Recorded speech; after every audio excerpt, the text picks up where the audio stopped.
totoo pala yung sinasabi nila na habang tumatagal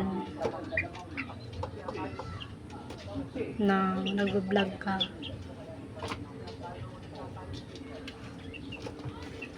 kahit sa maraming tao, nakakaya mo na mag-video-video. Kumbaga kumakapal na yung mukha mo. Para sa akin naman, habang wala akong ginagawang mali or ginagawang katarantaduhan, ay okay lang. Kasi wala naman akong ginagawang mali or masama eh.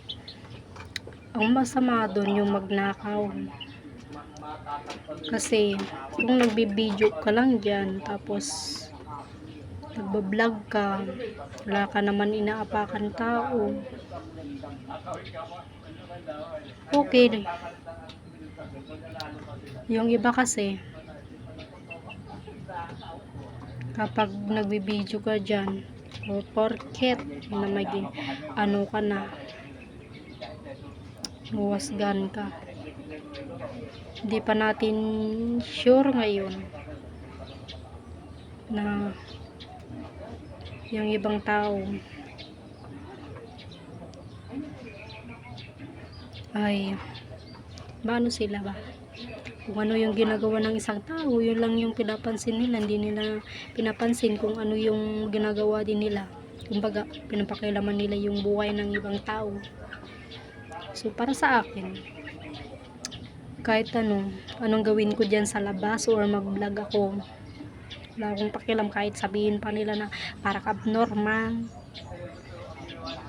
or baliw. Kasi baliw nga talaga ako, kasi nga nagsasalita ako na mag-isa. At least kahit nagsasalita ako mag-isa,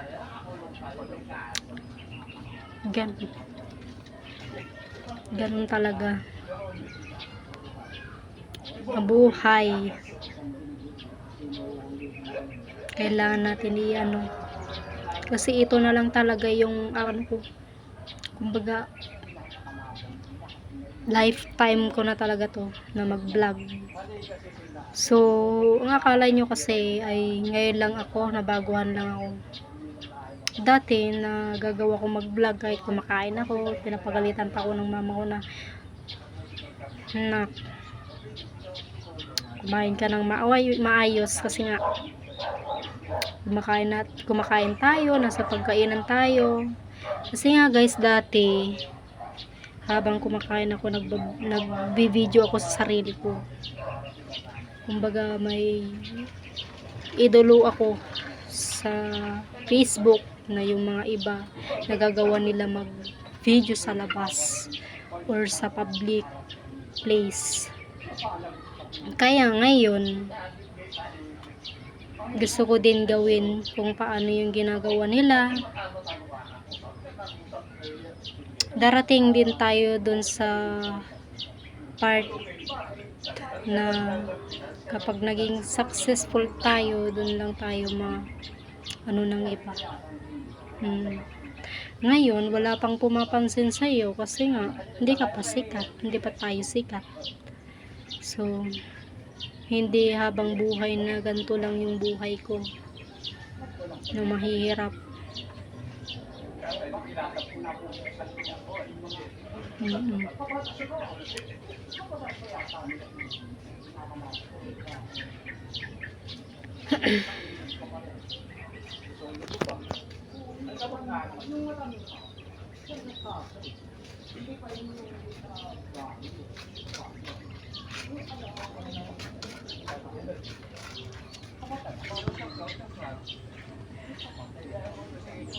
Hindi habang buhay na andito ka lang sa pinakamababa.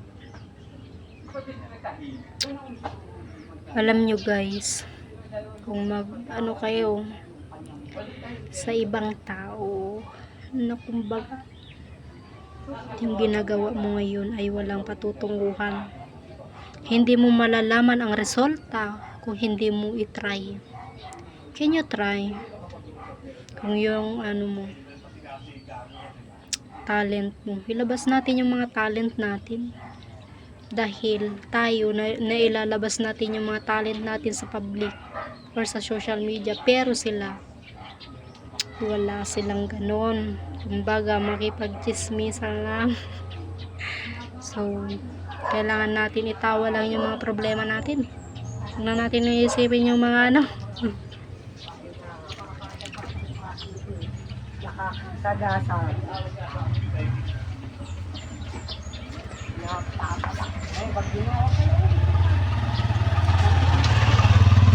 Kaya noon hindi pa talaga ako masyadong lumalabas dyan. Nagtatago pa ako sa likod ng kutse kasi nga nahiya pa ako sa maraming taong, guys. Ngayon kahit may nakatingin dyan or mag-iisa lang ako magsasalita, parang nasanay na ako. Pero ang hindi ako nasanay yung magsayaw-sayaw ba. Gusto ko lang yung yung magsalita sa harap ng camera, pero yung magsayaw-sayaw hindi. Kung kumanta pa, oo, pwede pa akong sumayaw. Naku, hindi ako marunong, matigas yung katawan ko. Pero tayo kasi, bawat isa sa atin may talent. Huwag mong sabihin na wala. Talent ng iba, chismosa. Talent naman natin ay yung mag-vlog na baka kunti na lang, pati buhay natin natin sa social media.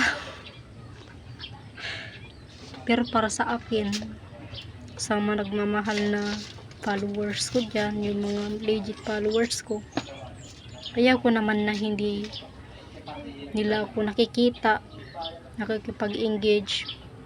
Kailangan mahalin din natin sila para balang araw, 'di ba? Pag naging sikat naman tayo, hindi ko naman sinasabi na gusto kong sumikat agad or sumikat na. Kasi nga gusto ko yung para sa akin lang, guys, ha. Sabihin ko sa inyo kung paano ako mag-vlog. Gusto ko ito na lang talaga yung kumbaga yung ng sarili ko.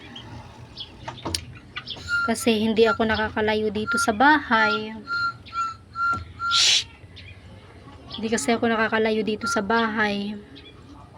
Wala akong nakakausap. Meron naman sila dito sa bahay, kaso nga lang hindi naman kami ganun ka Ang gusto ko, guys, yung nakakapag-relax ng sarili ko. Hindi naman lahat, hindi naman araw-araw masaya, 'di ba? So kailangan ay parang yung cellphone at ako na lang yung talagang tag-uusap. Kahit wala akong kausap, parang baliw ako dito. Sinasabi ko sa inyo, kahit dito sa loob,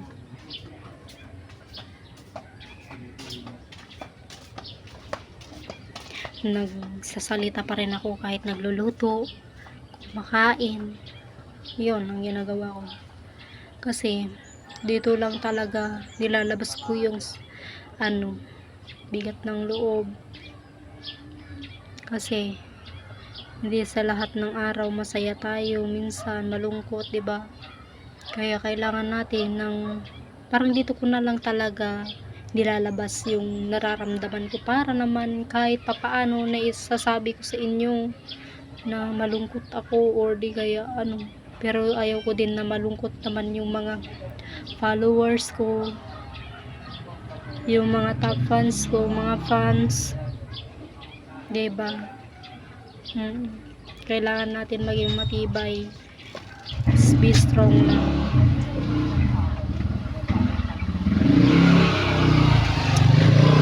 Totoo yung sinasabi nila noon na habang tumatagal nagiging makapal na yung mukha mo. Kahit yun ka na video, 'di ba? So bahala na yung mga tao na nakakita sa akin. Basta ako, wala akong inaapakang tao. Ang gusto ko lang video. Kasi nga, sa school, pag may problema ako sa school, sarili ko lang yung kakampi ko. Hindi sa lahat ng bagay, kasama yung mga kaibigan mo. Masahan mo yung mga kaibigan mo kasi syempre, hindi lang dapat sila yung asahan mo, dapat kailangan din asahan mo din yung sarili mo para naman, di ba? Minsan sa school hindi ako masaya, guys. Bike ka na. Bike mo. Hindi. Kalakahin mo. So, kailangan talaga na kaya dito ko na lang nilalabas yung ko ng buhay, guys. Kasi kapag tinatago lang natin, tayo naman yung masisira, diba? Kaya kayo, mga followers ko, mga viewers ko dyan, huwag kayong tahimik. Huwag kayong silent viewers. Para naman masundan ko kayo, ma-engage ko kayo. Dapat pag-comment naman. Para ma-engage ko kayo. Lalo na kapag dumaan kayo sa wall ko, papansinin naman ko kayo. Kung hindi kayo dumaan, hindi ko kayo mapapansin. Paano yan?